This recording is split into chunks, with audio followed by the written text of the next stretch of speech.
Ang 10 bagay na hindi mo dapat pinananatili sa loob ng bahay ayon sa Vastu. Kung ngayon ka pa lang sa channel na ito, huwag kalimutang i-like at i-share ang video na ito. Mag-subscribe ka na din. I-click ang bell at all para lagi kang updated sa mga pinakabago kong pampaswerte videos.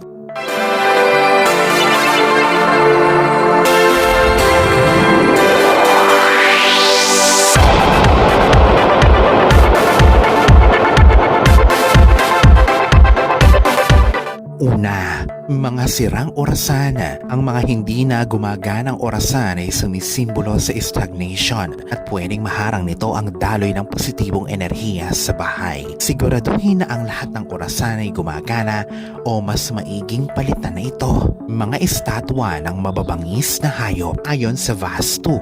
Ang mga estatwa ng mga agresibong hayop ay kayang magdala din ng agresibong enerhiya. Mas mainam na piliin yung mga dekorasyon sa bahay na nagpapahiwatig ng kakalmahan at kapayapaan. Pangatlo, mga lumang kalendaryo. Hinaharang ng lumang kalendaryo ang progreso at sariwang enerhiya. Panatilihin na updated ang mga ito upang humatak ng patuloy na positibong galaw sa buhay. Pang-apat, patay na halaman. Ang mga patay na halaman ay pinapababa ang vibration sa loob ng bahay. Palitan ang mga ito ng malusog at masiglang mga halaman para mapanatili ang kapositibuhan sa loob ng bahay.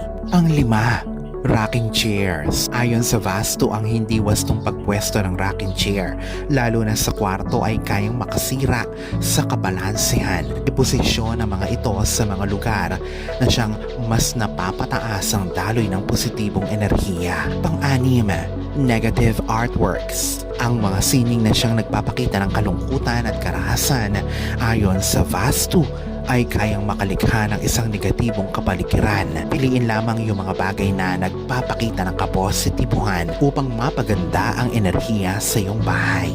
Pang-pito, broken idol o yung mga basag na debuho. Ang mga sirang estatwa o rebulto ayon sa Vastu ay umaakit ng negatibong enerhiya at malas. Mainam na kumpunihin ito o palitan upang mapanatili ang espiritual na kabalansehan. Pang-walo, war scenes. Ang mga sining na nagpapakita ng karahasan ayon pa rin sa Vastu ay nagdudulot ng walang kapahingahan, mga negatibong emosyon. Imbes mag-display ng mga sining na nagpapakita ng kapayapaan at kapositibuhan. Pang-siyam, mirror na may crack o salamin na may basag. Para sa Vastu, ang mga salamin na may crack ay pinaniniwalaang sumisira sa positibong enerhiya at nagdodoble ng negatibong enerhiya. Palitan na ito kaagad para masigurado ang isang malinaw at positibong taloy ng enerhiya. At 10, mga sirang bagay o hindi na nagfa-function na bagay.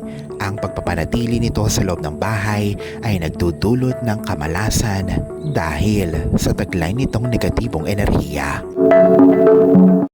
Alalahanin na sa poong may kapal pa din, nagmumula ang lahat ng pagpapala, ang kasipagan at ang kabutihan sa ating kapwa kasabay ng buo mong pananalig sa may kapal. Ang siya pa rin na dapat ay manaig.